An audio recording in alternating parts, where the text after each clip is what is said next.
Pessoal, caiu aqui sem querer. Nós já estamos voltando com a live aqui. O João já está entrando novamente aqui na live. Rapidinho.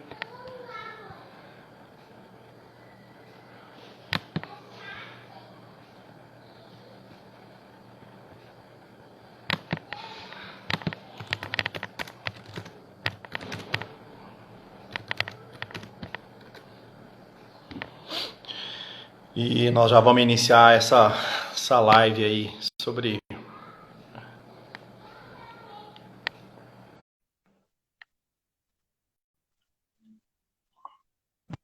Oi, voltei. Ô, João. Não sei o que acontece com o meu iPad, sempre dá problema no iPad. Aí tô fazendo no celular. Ah, beleza. Você estava no iPad antes, por isso, será? Sei Ele lá, caiu. no iPad sempre ele caiu, porque eu caí, você não caiu, né? Não, eu fiquei.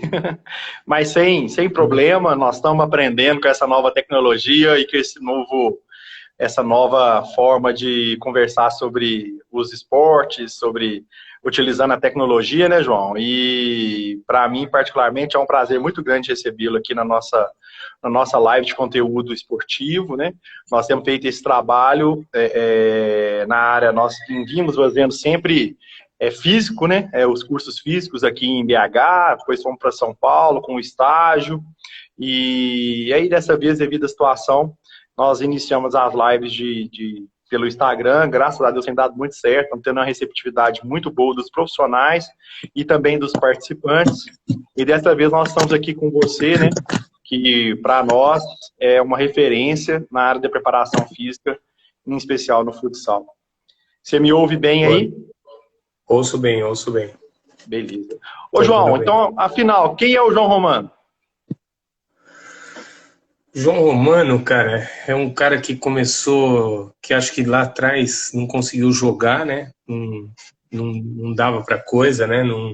Não tinha o dom para jogar futebol. E eu acabei por nesse meio do caminho optar por o atletismo. Aí eu fiz atletismo, também não tinha um biotipo legal para atletismo, apesar de ter uma boa velocidade, mas não rolava, entendeu? Eu não ia, porque eu sempre as coisas que eu fiz eu sempre objetivando algo mais, né? Então, esse algo mais, se eu pensar nesse algo mais, então você tem que ver se você vai ter condição de te dar esse algo mais, né? Se esse algo mais vai ser possível ser. Então, eu sempre ser realizado. Então, eu sempre pensei nisso. E aí, como eu vi que também no atletismo não dava, eu comecei paralelamente a fazer educação física. E aí, com a educação física, eu me encontrei desde o primeiro dia desde a primeira aula, no primeiro dia no curso de educação física, na graduação, eu sempre estava decidido a ser preparador físico. Eu sabia que eu ia ter que passar por outras coisas, como eu passei, dei aula em escola estadual, trabalhei em escola estadual, trabalhei no time profissional de futebol, que trabalhava um período só, fui fazendo esse mix aí, até poder me tornar preparador físico de verdade, né, assim, que pudesse viver daquilo ali. E aí eu levei paralelamente futebol e futsal durante bastante tempo. Aí teve uma hora que o futsal ficou profissional, acho que em 92, quando eu comecei num clube menor, né? Para você ter uma ideia, né? Eu sempre cito isso que para profissionais que estão começando, né? Eu comecei num time chamado Bargos. Aí você vai lá num time, pô, um time de primeira, era de primeira divisão do futsal paulista, né? Mas o nome espanta, porque eu não entendia, porque o símbolo era um elefantinho com a roupinha do time, e o Bargos, aquilo me chamava atenção porque aquele nome. Aí o cara falou assim, não, é que era um time de rua e chamava Barrigudos e Gordos. Então, você começar com um preparador físico no Barrigudos e Gordos é um desafio, né? Mas eu sempre quis ter algo mais, né? Que era poder participar, poder estar numa seleção local, numa seleção regional, uma seleção estadual, e eu fui sempre tentando fazer isso sem passar por cima de ninguém, sem atropelar ninguém, sem sem ter que fazer alguma coisa que fosse contra os meus princípios, sempre estudando bastante, né? Apesar de eu ter bastante tempo de carreira, a gente tem que se reinventar, né? E fui me reinventando. Então, nesse meio, eu trabalhei com futebol e futsal, trabalhei só com futsal, trabalhei com avaliação física, prestando assessoria para os times de futebol, né? A gente fez um trabalho bem legal no Juventude, no Goiás, no Inter, e uma porrada de time, fazendo assessoria em fisiologia e avaliação física, que os clubes não tinham condição de ter esses profissionais. E aí levei durante bastante tempo. Aí quando eu fui para o Rio Grande do Sul em 2001 eu fui para o Rio Grande do Sul, que acabou a GM no ano de 2000, né, que foi um primeiro time profissional de futsal que eu trabalhei. E aí eu tive que sair da minha sociedade. Meu sócio era Luiz César Martins Cunha, falecido no voo da Chapecoense. Ele era fisiologista da Chapecoense, ele era meu sócio. E desde 2002 a gente já tinha me afastado da sociedade, porque eu não podia cumprir muito as coisas, porque a Ubra me tomava muito tempo, a Ubra era muito profissional, me tomava muito tempo. E aí fui trilhando minha carreira. Mas para resumir, nesse meio do caminho eu tive que fazer vários cursos, tive que me remodelar, tive que seguir caminhos, só que eu aprendi um negócio: eu não posso dormir de um jeito e acordar de outro. A gente tem que ser uma mudança gradativa, com bases, acreditando naquilo que vai fazer, porque se a cada dia que a gente acordar a gente vê um negócio novo e a gente seguir aquele caminho, provavelmente você não vai ter caminho nenhum para trilhar. Então isso se torna temeroso. Assim mesmo, nesse mundo que a gente está atual, de muita dinâmica, né? Estamos nós aqui há 20 dias, 15 dias fazendo live. Quando nós faríamos isso em outro momento? Eu acho que é muito difícil, ninguém teria tempo. Não tenho tempo, você ia me convidar, eu ia dizer que eu não conseguia, trabalhei o dia todo e assim os outros. Então, talvez isso seja um momento para a gente pensar naquela carreira nossa, naquela carreira que a gente construiu lá atrás, e passar para essas pessoas que elas estão tendo a chance inversa. Quem está fazendo uma graduação, está começando, está tendo cursos grátis todo dia, toda hora, e talvez oportunidade de ser um cara melhor em pouco tempo. Ô João, até aproveitando, né, todas as nossas lives a gente está subindo para o canal da TV Levi Esportes no YouTube, então nós estamos disponibilizando todo esse material lá, todo esse conteúdo, né, que eu acredito que, eu confesso para você que é muito positivo, né, as pessoas têm aceitado bastante os conteúdos, e o nosso objetivo é esse, como você disse, é entregar aí na palma da mão das pessoas conteúdo de credibilidade e conhecimento para as pessoas e contribuir dentro do segmento esportivo para uma evolução do esporte. Ô João, você já contou um pouquinho aqui da sua carreira, da sua trajetória, e você nos passou aqui que você teve uma experiência no futebol, né, em grandes clubes aí de Série A, Série B, Série C. Por que você escolheu ficar definitivamente no futsal e não no futebol de campo? Então, eu escolhi porque situacional, né? Eu trabalhei em barcas furadas no futebol, né? Com assessoria em lugares bons, mas trabalhando mesmo, eu trabalhei... Barca furada é um modo de dizer, assim, coisas que não teriam um futuro longo, porque desmontava time cada 6 meses, e aí... O Mauro chegou, o Mauro já mete um olhinho ali, já vai começar a pergunta, fala disso, fala daquilo, e aí... Olha aí. E aí o que a gente vai... O que eu trabalhei no Santo André? Eu fui direto da categoria infantil para o profissional. Eu não passei pelo... Eu ia preparar a equipe para a Copa São Paulo, mas nem passei pelos juniores e fui direto para o profissional. E aí fiquei um tempo, aí fui para uma palestra de São Bernardo, que também era muita dificuldade, não tinha quase nada. E aí fui para lá. E aí começou a coisa da assessoria. Aí eu me afastei um pouco do futebol como presencial, né? Assim, como minha profissão. E aí o que eu fiz? Optei, desde a GM, desde 92, começou a ficar melhor, já era um regime profissional. Aí daí para frente, praticamente eu trabalhei até hoje. 92 faz o quê? 28 anos, né? Já há 28 anos eu não posso reclamar. Eu tenho estado sempre em equipes profissionais que têm dado essa possibilidade para mim. Então, eu até tentei no meio do caminho aí, há pouco tempo, voltar tal, e ainda foi uma coisa que eu não afastei, mas assim, a gente entende que tem todo um processo de recomeçar, tem uns critérios, uma fila tem, digamos assim, nas equipes, né?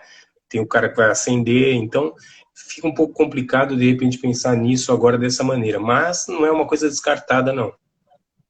O E, retorno ao ô futebol. João, quais foram os seus primeiros, você já contou um pouquinho da GM aí, né? Quais foram os primeiros projetos que você teve no futsal como profissional já?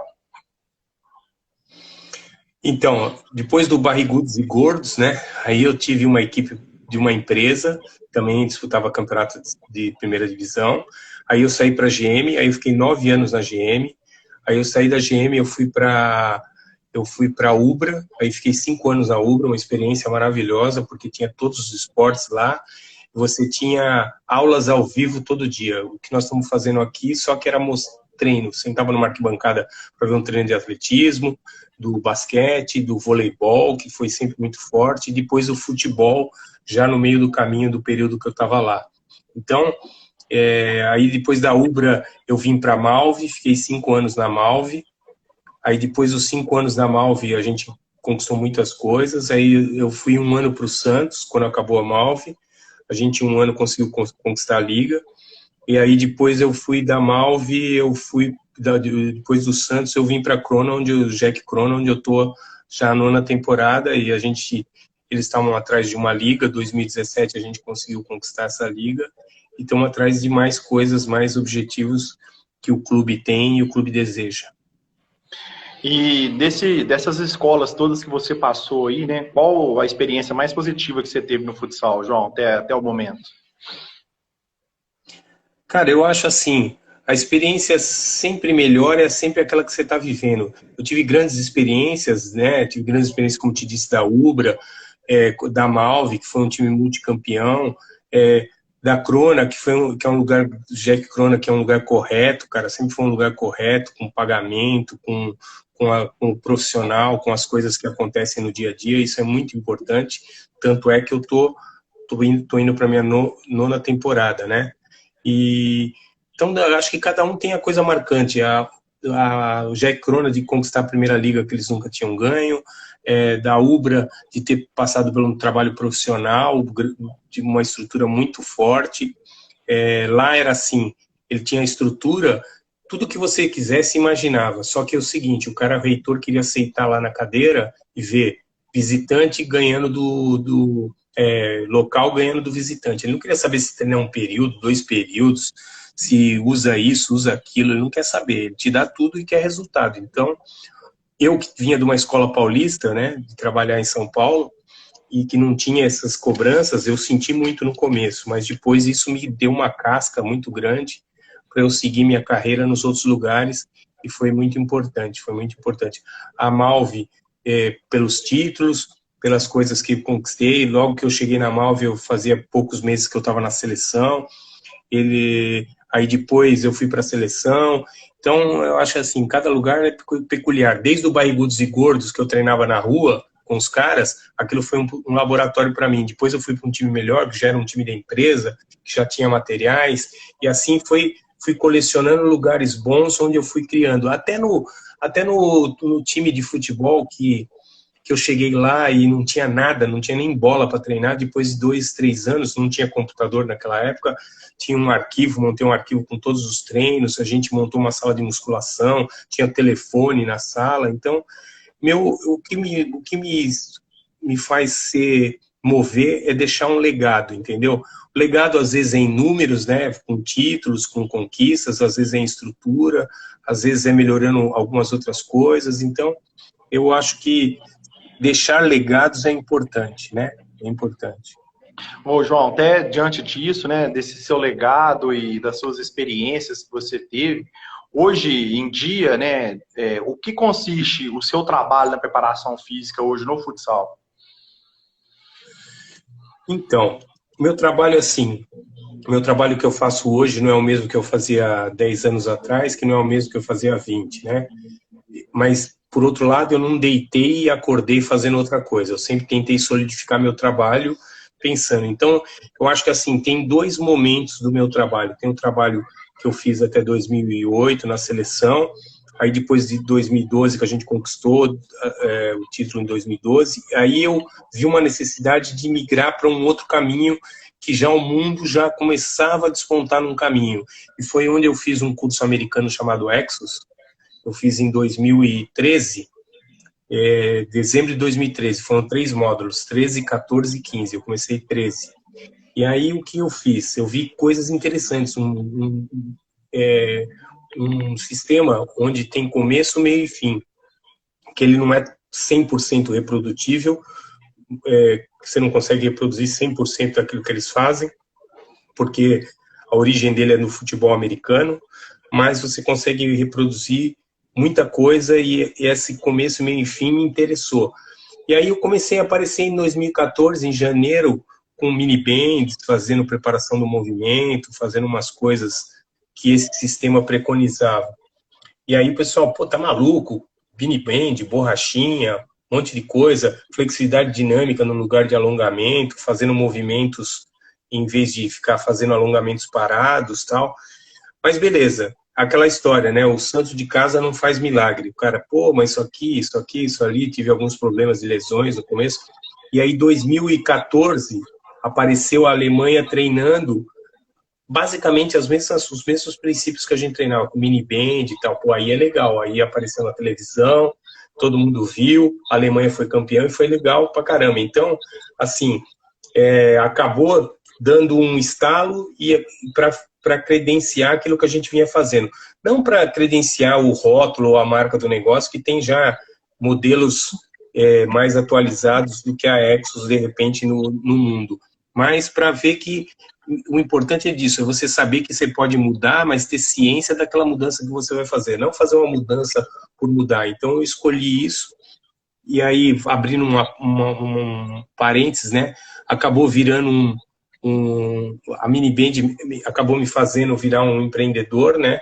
Eu falei assim, não, eu vou atrás dessa mini band e ver como que eu reproduzir isso. Demorei 3 anos, mas hoje a gente tem uma empresa que a gente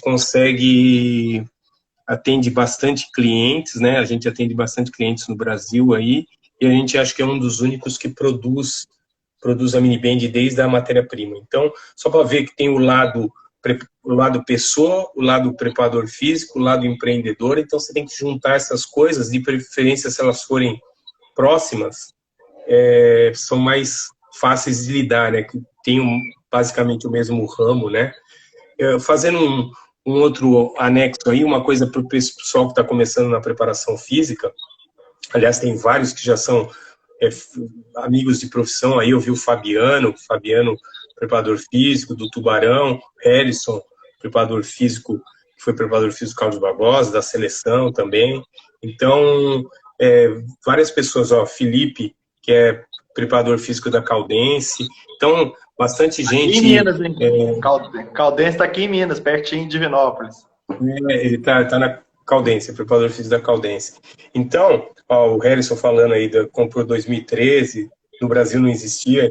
Então, o que eu deixo é assim, hoje a facilidade de você ter contato com profissionais que são renomados na área ou que já desenvolvem um trabalho na área, para esse pessoal que está começando, é aqui, nessas lives. Pô, eu ia fazer estágio, cara, o cara me colocava lá no primeiro degrau da arquibancada, lá em cima. Eu mal conseguia ver o que o cara estava fazendo. Imagina falar o que ele estava falando. Então, ouvir o que o cara fala, às vezes é mais importante do que ver como ele se posiciona, que jeito ele se posiciona perante os atletas, o que ele fala, quais são as palavras de comando. Então, isso eu não tive, eu tive que ir na raça, correr atrás e criar a minha linha. Então, eu acho que essa é uma oportunidade grande que todo mundo tem e todo mundo por aí hoje dá uma abertura muito maior do que a gente tinha naquela época para o cara virar um profissional, né? Para virar um profissional da preparação física. Com certeza, viu, João? Hoje as oportunidades estão aí, né? Curso online, próprio Mauro está aqui com a gente aqui, bastante coisa, cursos físicos aí direto, Brasil inteiro, mundo inteiro. As oportunidades ficaram mais visíveis, né? Para quem está começando e para quem quer chegar aí no mercado. Ô, João, aí na seleção, Você até começou a falar um pouquinho aí, como foi seu primeiro projeto na Seleção Brasileira de Futsal? Então, meu primeiro projeto na seleção foi em 2005 com o PC. Em 2005 o PC montou uma comissão técnica, levou uma equipe multidisciplinar que para a época, para o esporte já era bastante gente, para o futsal era muita gente assim no sentido de muita gente boa, muita qualidade, né? A gente com prazer até ontem passou o jogo de 2008, todas as pessoas que estavam naquele momento acusaram o nervosismo de estar vendo a seleção num tape que você já sabe o que vai acontecer, né? Você vê o grau de importância daquilo ali. Então, 2005, a gente, no ciclo 2005 para 2008, a gente conseguiu fazer um trabalho muito bom. A gente conseguiu monitorar à distância alguns atletas, eu consegui ir fora do Brasil fazer avaliações físicas em momentos pertinentes, que a maioria se concentrava na Europa, né, na Espanha, e consegui fazer. Como então, monitorava, João? A gente monitorava não, por informação. Eu acho que a pergunta é assim, como não? Como ainda monitora, né? Monitorava e monitora. Porque hoje você tem, por exemplo, o Ferrão, que é o melhor do mundo, né? E que está aí na seleção, jogando fora do país. E aí? Como você organiza essa... E já mandar um abraço pro Índio aí, que acabou de chegar. O Índio. Um abraço, Índio. E aí, o que a gente faz? Naquela época era mais difícil, né? A internet não era tão difundida, não tinha WhatsApp, não tinha nada disso. Hoje tem softwares, né? Tem aplicativos. Até a gente usa um chamado Joga Pro Joga. Ele é um aplicativo que ele se conecta a um dispositivo Samsung e ele vira um GPS, né? Ele bem bacana. E só dá para usar só o aplicativo. E a gente usa o aplicativo. E o aplicativo é um controle de cargas. Então, ali, com informações de bem-estar, né, wellness, informações sobre carga de treino, PSE, PSR, dor, e alguns itens que a gente vai adicionando ali, e a gente faz esse controle ali. Joga o link e eles vão fazendo. Então, a gente tem o analista de desempenho que pega o número de jogos, quantos jogos jogaram, quantas vezes ficaram fora na semana, se teve alguma lesão, tem na web, tem empresas que fazem esse tipo de trabalho mesmo no futsal. No futebol é muito mais avançado, mas mesmo no futsal. Então acaba tendo esse controle dos jogos. E aí a gente vai pedindo para eles colocarem os treinos, tem uma relação ali, uso também o Google Forms com algumas perguntas, né, principalmente de bem-estar, e a gente vai construindo cargas, cada um no seu clube, mas a gente tem uma noção que vai acontecer sempre um mês antes da convocação, a gente pega essa construção de cargas, porque na verdade o que a gente tem em mãos no futsal é isso, né, Matheus? A gente não tem nada além disso. O GPS não funciona indoor, então eu não consigo pegar acelerações, desacelerações, e sprints em alta velocidade, a gente não consegue nada disso. E tudo isso são marcadores de lesão, digamos assim, né? São para você controlar cargas agudas e crônicas. E a gente usa só a informação do PSE, PSR, né? E dor como essa informação. Mas a gente tem conseguido fazer bastante coisa bacana. Mesmo na seleção, no clube é mais fácil, porque você tem um convívio diário. E aí tem os outros departamentos, né? Fisioterapia e departamento médico fazem um apanhado da área deles, e a gente tem alguns profissionais de alguns clubes que dão um retorno para a gente legal, tem um contato legal. E lá em 2005 era complicado, porque a disputa era muito acirrada, ninguém queria passar informação nenhuma, e não tinha outro tipo de informação, a não ser oi, e-mail, não tinha internet do jeito que a gente está globalizado. Mas foi a época que a gente mais se reuniu, mais fez avaliações, mais controlou o dia a dia, principalmente presencial. Então, não me preocupava muito. O que me preocupa é agora, que a gente pouco se encontra, então eu tenho que ter informações do que está acontecendo no clube, para do clube a gente pegar as informações para quando eles chegarem na seleção, a gente tentar devolver o cara no mínimo igual. A gente tem devolvido melhor, a gente tem devolvido eles melhores para a seleção, porque eles passam mais tempo comendo melhor, descansando melhor, não está nada ligado ao nosso trabalho, não é nada disso, eles só têm mais cuidados do que eles estão em casa e acaba sendo um negócio bem, bem bacana. a gente tem tido... Tem lesões que não tem como a gente evitar, tipo o Arthur fraturou a mão. Como é que eu vou fazer? Caiu, segurou. Então, mas a gente tenta ver, claro, problemas acontecem, né? Mas a gente tenta fazer de uma maneira que a gente devolva o cara pelo menos igual e com informações para o clube. Ô, João, e numa situação como nós estamos vivendo agora, né, que nós estamos à véspera de um torneio mundial, a seleção vai participar, a gente não sabe ainda se tem ou se não tem, mas se tivesse esse mundial, qual seria o planejamento, ou se, mesmo que ainda não está confirmado, vocês já vem realizando o planejamento da seleção para que eles possam chegar no mundial aí, no dito popular, voando? Agora a gente já temos um problema, né? Já tínhamos outros, agora temos mais um, que é essa paralisação que está todo mundo parado. Aí se você falar assim, está todo mundo parado, todo mundo vai levar menos vantagem. Só que a Espanha leva uma vantagem, porque ela tem a maioria dos atletas, ou quase que 100%, jogam na Espanha. Então eles se reúnem, o campeonato parou, vamos nos reunir, vamos treinar. A gente já não tem essa facilidade. O planejamento era o seguinte, a gente tinha uma convocação agora em abril, eu acho que talvez não tivesse algum jogador do Barcelona só, mas o restante a gente ia ter. E eles estavam tentando, e aí, como cancelou abril, tentou-se mudar a data FIFA de abril, já mais perto de agosto, quando é o final das férias dele, para juntar a data de agosto com a preparação. Então, a data FIFA de agosto com o período obrigatório que a FIFA que os clubes têm que ceder de preparação e com o Mundial. Agora tudo em uma incógnita, né, cara? Tudo uma incógnita, porque a gente não vai conseguir fazer nada disso porque a gente não tem essa informação. Então, nesse momento, estamos de mãos atadas, porque essa construção de cargas a gente não tem, porque a gente não tem um objetivo palpável. O campeonato vai continuar, o campeonato espanhol vai continuar da onde parou, vai fazer o quê? Nós estamos numa situação diferente, nós não começamos, então pode mudar o campeonato, pode virar 2 chaves, pode virar um monte de coisa. O deles não, já está em andamento. O que vai fazer? Para onde está? Continua assim, pega os classificados. Então, em termos de seleção, como a gente não sabe o que vai acontecer na nossa vida clubística, entre aspas, então fica difícil de saber o que vai acontecer em termos de seleção. Dizem que tem uma informação que no final de abril eles vão tomar uma medida, que eu acho que deve ser adiar o Mundial para 1 ano a mais, eu acho. Essa é o que é a expectativa, né, João, pela situação. E no clube, João, nesse momento, quais os trabalhos que você está fazendo aí no Crona, né, com os atletas desse momento aí, até de DIP? Estou vendo vários preparadores físicos entrando aí na nossa live. Como que você tem preparado e organizado e monitorado esses atletas nesse momento de coronavírus?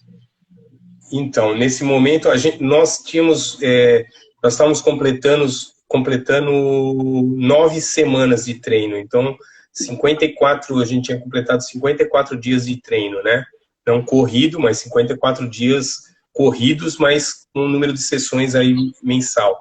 A gente tinha feito uma boa pré-temporada, tinha feito 3 amistosos. E aí, essa parada, né? A parada nos pegou de surpresa. Eu acho que tem equipes que seguiram mais um pouco e conseguiram se organizar. Como a Magnus se organizou com o Mauro e teve essa grande ideia que estou todo mundo dividindo aí, que é usar o Zoom como informação para melhorar as cargas de treino. Então, a gente começou uma semana fazendo os treinos, passando para eles e eles retornando. A gente montou um formulário no Google Forms, eles acabam o treino, tem um link, eles respondem algumas questões ali, e a gente vai traçando um mapa das informações. A gente planejou tentar fazer 50% a 60% do que a gente fazia. Carga totalmente inespecífica, não tem nada a ver com o que a gente fazia. A gente está fazendo volume de carga e tentando colocar alguma intensidade.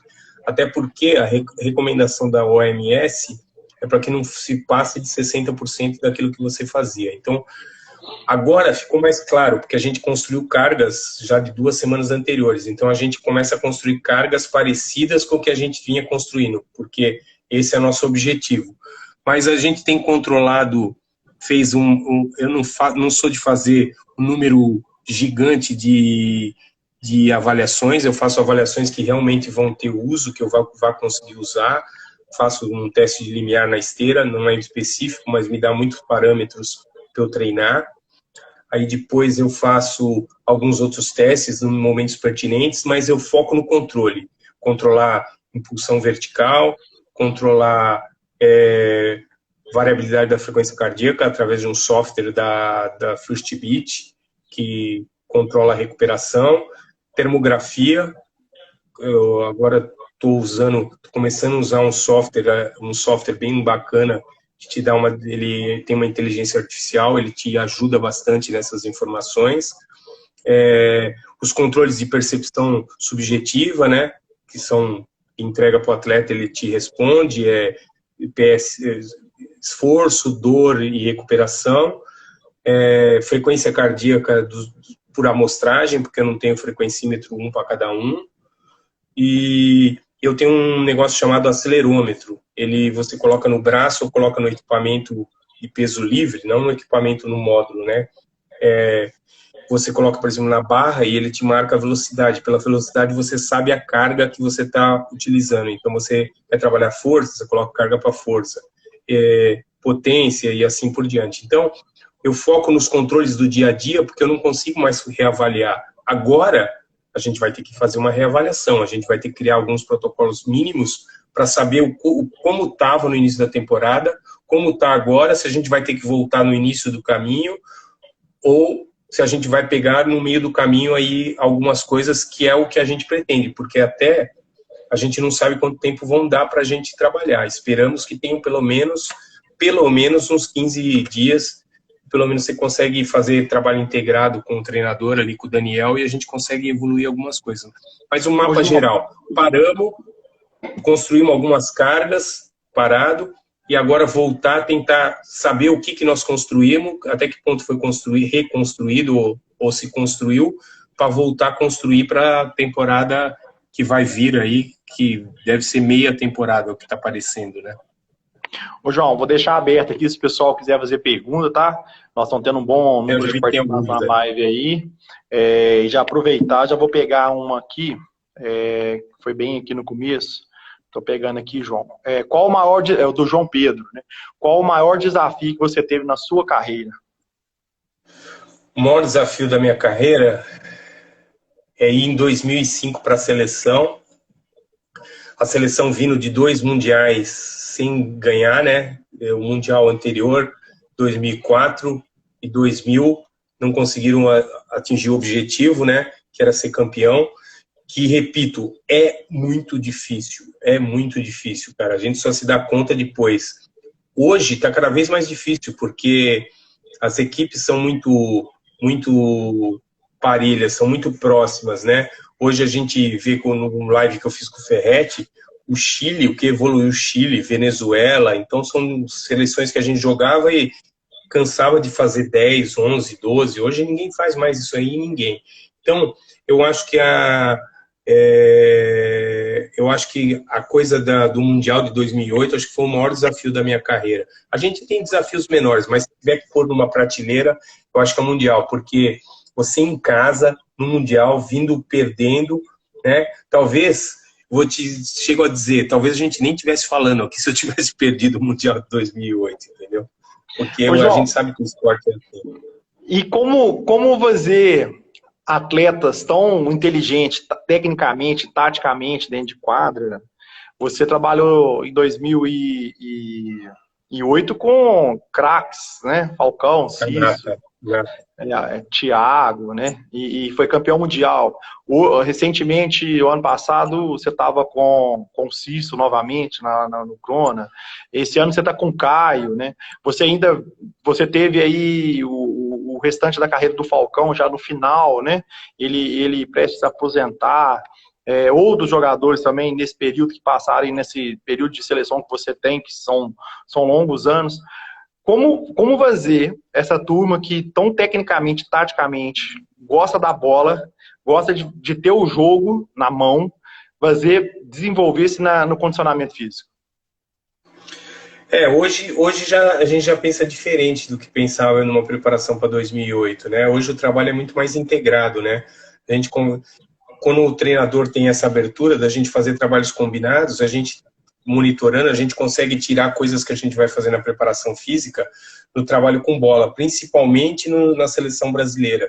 Tem pouco tempo, são poucas convocações, e a gente não pode se dar o luxo de, além de usar uma sala de musculação, muitas vezes fazer um circuito fora, na quadra, alguma coisa assim, para ganhar tempo, para o treinador ter tempo de trabalhar. No clube é diferente, no clube é outra história. Hoje o clube já tem aquele período de trabalhar fisicamente, mas a gente já faz muito mais trabalhos integrados. Então, eu nunca tive, cara, problema. Reclamação faz parte do show, né? Reclamar do treino e tal, mas eu nunca tive problema. Eu sempre trabalhei, porque esses que eu trabalhei na seleção, salvo poucos, eu não trabalhei em clube. Trabalhei com muitos lá no começo, porque eu trabalhei com o Falcão desde os 18 anos, com o Schumacher desde novo, com o Betão desde novo. Então, eu trabalhei com o Thiago desde novo. Então, assim, pessoas que conheciam minha característica de trabalho. E a gente foi mudando também, né, Matheus? A gente vai mudando. Vai mudando a característica de trabalho, a gente vai ficando mais pensador, menos emoção no trabalho, pensar mais, se estruturar melhor, começar a fazer trabalhos segmentados, né? Esses podem fazer esse tipo de trabalho, esses já são mais velhos, eles fazem um volume menor, e assim por diante, esses se dão melhor com esse tipo de trabalho, e aí vai. Por isso que controlar cargas é importante, principalmente para quando você pega uma seleção igual a gente tinha em 2008, que depois de 2012 seguiram alguns, que já tinham uma certa idade, chegar no ponto de equilíbrio. Qual é o ponto de equilíbrio? Que o cara consiga jogar bem, com qualidade, intensidade, sem chegar morto no jogo de tanto ter treinado, entendeu? Então, esse é uma dica que fica. O jogo é o ponto máximo da semana. Então, o atleta tem que chegar apto a render tudo aquilo que ele fez durante todo aquele período. Se ele estiver cansado, pronto, já tem algum problema. A menos que seja um amistoso, um jogo que não vai me trazer a nada e eu quero usar ele para treinar. Senão, ele tem que pensar sempre nisso. O João, e hoje em dia, né, a gente ouviu até o Caio aqui na semana passada, o Cício, o Reinaldo ontem. O jogo hoje do futsal ele é muito físico, né? Você acha que o que significa hoje para o jogo? Como você observa isso, né? Essa evolução da preparação física dentro do futsal, do atleta do futsal? Hoje a gente vê que os atletas chegam melhor para a pré-temporada. Isso é importante porque há estudos científicos que você diminui suas chances de se lesionar se você tiver, no ano anterior, feito uma sequência boa de cargas e se na pré-temporada você conseguir fazer também acima de 80% dos treinos da pré-temporada. Então, isso diminui a sua chance de se lesionar. Então, pensando se você for fazer uma boa pré-temporada, você tem que ter feito uma boa férias, né?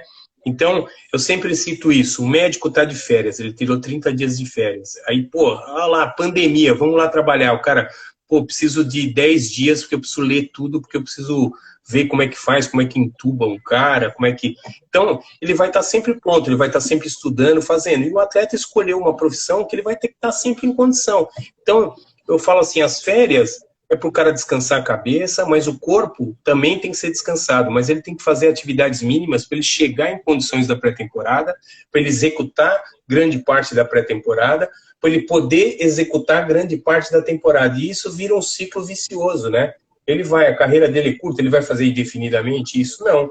Aí com o Cício eu vou ter que tomar mais cuidado na pré-temporada, porque ele não vai poder acumular o volume que todo mundo faz, e aí com o Caio, que tem alguma tipo de anomalia, e com o outro, e assim vai. Então, eu vejo que hoje está mais fácil de trabalhar, porque antes precisava se trabalhar pouco, a gente tinha um celeiro muito grande de craques, não que a gente não tinha, mas eles ficavam tudo mais próximos de nós, eles estavam tudo mais próximos, aí alguns iam para a Espanha e tal. Hoje, a gente vê que o cara despontou um pouquinho, se ele for um cara fora do normal, ele vai para o futebol. Ele não fica no futsal. E essa conscientização do fora acaba ajudando muito dentro. Então, o atleta se torna um cara melhor, e se tornando um cara melhor, ele vai ser um atleta melhor. E, ô João, nós já estamos chegando na fase final aqui da nossa live, né? Passa rápido o tempo aqui, né? Ainda mais Passa, quando o passa. papo, ainda mais quando o papo é bom e a gente conversa com quem sabe passar o conteúdo, né? Como você tem observado a chegada de novos profissionais no mercado do futsal, né? Você citou aqui o Mauro, você citou o Fabiano, que estão até na live aqui nos acompanhando. Como você tem observado esse crescimento e a renovação que é natural do processo, né? Como você vê isso?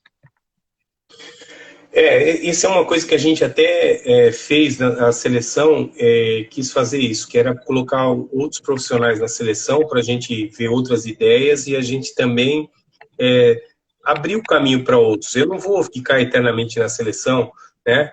Ninguém vai ficar eternamente em lugar nenhum, porque os clubes não são nossos, a seleção não é nossa. Nós somos passageiros, deixamos trabalhos, legados, informações e seguimos a nossa vida. Então eu acho bacana, cara, eu acho bacana, porque o Mauro começou comigo lá na Malve, cara. O Mauro era ex-atleta, ele conta uma história, mas a história que ele conta é mais fantasiosa. A história que eu vou contar do Mauro é o seguinte: eu vi o Mauro jogando, e aí o Renato, que era o técnico do Sub-20, me disse assim: pô, tem um cara aqui que ele está fazendo educação física, e ele é muito interessado. Então, eu falei, me interessa, porque eu vou estar na seleção e eu preciso de alguém aqui. Aí ele chegou e falou assim para mim: ó, eu jogo, eu gostaria de continuar jogando e fazendo. Eu falei assim: não, jogar e fazer preparação física você não vai, comigo você não vai fazer. Mas ele falou: pô, e aí como a gente faz? Você tem que decidir. Eu falei assim: você é sub-20, senta aqui comigo, olha aqui. No lugar de quem desses caras você vai figurar o ano que vem no time da Malve? Se você falar que você vai figurar no lugar de algum desses caras aqui, pô, não tá mais aqui quem falou, você vai seguir tua carreira. Aí passou 24 horas ali, 48 horas, e falou: não, resolvi que eu vou parar e vou ser preparador físico. Pô, e tá aí, acho que foi a melhor escolha que ele fez. Tenho um orgulho de ter podido ajudar. Ele começou comigo ali, como outros, Mário Raulino, que trabalha na seleção, numa seleção fora junto com o Cacau, e a gente vai tentando formar, como já formei, como ajudei a formar na Ubra alguns profissionais que trabalham no futebol, agora aqui tem outro junto comigo, e assim vai. Eu acho que é um ciclo, a gente é tipo pai para filho, né? Se o meu pai não teve condição de me dar algumas coisas, eu tenho que tentar dar para o meu filho. E a gente faz isso. Se eu não tive condição de ver um treino como eu gostaria de ver e aprender, mas eu posso mostrar para o cara que tem uma maneira de fazer. Então, eu acho isso aí muito satisfatório e é bem legal, porque a gente vai ter mais profissionais engajados e pensando melhor. E, João, quais as dicas que você deixa para esse pessoal que está começando a carreira agora, seja no futsal, seja no futebol de campo, na preparação física, né? Você já deixou algumas dicas, né? Como equipamentos, softwares, o trabalho em si, mas o que mais você pode agregar para eles aí como dicas? Eu acho assim, a oportunidade que o profissional tem, ele tem que agarrar essa oportunidade sempre. Mesmo que dê aquele frio na barriga. Aquele frio na barriga é sinal que você vai procurar estudar, você vai procurar saber como é que vai ser, como que eu vou me impostar com um cara, vou chegar lá, tem um ferrão, o que eu vou falar pro ferrão? Eu tenho que ter conhecimento. Cara, hoje não dá mais para inventar treino. Tem que ter. Então, a dica maior que eu dou isso é o cara ter o plano A, o plano B e o plano C. Plano A, eu cheguei lá, o plano A não deu certo, porque a quadra, sei lá, tava chovendo dentro. Cara, eu não posso mandar os atletas embora para casa, eu tenho que ter o plano B pensado. Então, a pontualidade de o cara chegar cedo e ter esses planos bolados num treino, ele nunca vai se perder e ele vai se tornar um profissional confiável. Por quê? Porque ele vai chegar lá e o cara nem vai perceber que o plano A não está sendo executado. Você vai executar o B como se fosse a quadra tá ali, mas não tem problema, nós vamos fazer o treino. Mas eu não tenho o B, pô, eu tenho o C. Então, uma vez eu ouvi de um treinador de futebol, que não é nem mais vivo, ele já faleceu, trabalhou no Palmeiras, ele falou isso. Falou para mim, inclusive, ele falou assim: João, o preparador físico do brasileiro é o melhor preparador físico que tem no mundo, porque ele tem essa versatilidade de não ter equipamento, de não ter as coisas e ter critérios para trabalhar, mesmo assim conseguir desenvolver bons trabalhos. Então, essa é a dica: pontualidade, estudar, não passar por cima de ninguém, né? Sempre pelos seus méritos, querer sim estar num lugar adiante, mas sem pisar nas costas de ninguém, e essa coisa de ter uma visão global. Eu tenho planos bolados e a coisa, a dúvida nunca vai te pegar, porque você vai estar sempre calçado com informações e com o teu trabalho. Ô, João, nós estamos chegando ao final da live aqui. Eu queria te agradecer pela oportunidade. Confesso que é uma oportunidade mesmo para mim de poder conversar com você aí. A gente conversa com uma certa frequência, né?